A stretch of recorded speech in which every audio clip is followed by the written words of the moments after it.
Mathieu Bouteiller, salarié de l'association Dactrad, sillonne les moindres recoins du sud Vendée pour collecter notre patrimoine culturel immatériel. Bonjour. Ici, il vient à la rencontre de Léandre Joly, agriculteur à la retraite âgé de 86 ans. La collecte du jour a pour thème la vie à la ferme et les méthodes de travail employées sur la commune de Saint-Valérien et ses environs. Il a travaillé à la fois sur des parcelles de la plaine et des terrains du bocage. Et là, cette personne-là, à fin de compte, avait pratiquement 2 méthodes de travail. Et c'était vraiment là la chose intéressante.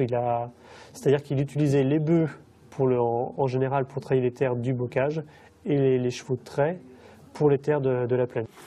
Papa avait des bœufs, alors moi, aussitôt que les bœufs avaient le joug sur la tête, mais c'était avec lui, je prenais l'aiguillon, le domestique, et puis j'emmenais les bœufs un peu plus loin pour tourner à gauche.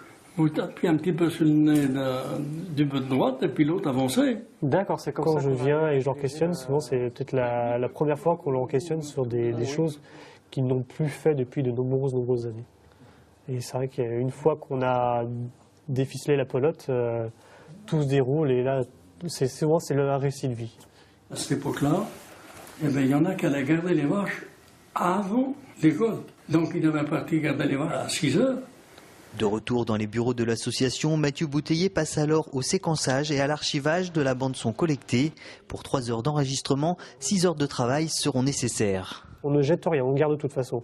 Même s'il y a des endroits où c'est la discussion, ça nous paraît inintéressant, on ne sait pas, peut-être dans 100 ans, cette chose-là, ça pourra paraître intéressante pour le chercheur.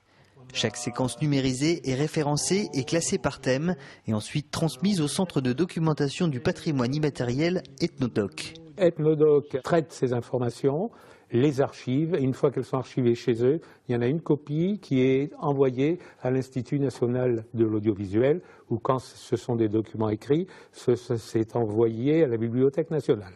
Donc on est sûr de l'archivage. C'est très important parce que collecter pour mettre dans des tiroirs, dans des archives, ça n'a pas de sens. C'est pour cela que Dactrad s'efforce de faire régulièrement des expositions afin de transmettre leurs découvertes. Une école de musique a été aussi créée au sein de l'association. Une 50aine d'élèves y apprennent l'accordéon diatonique, la veuse ou bien encore la vielle à roue.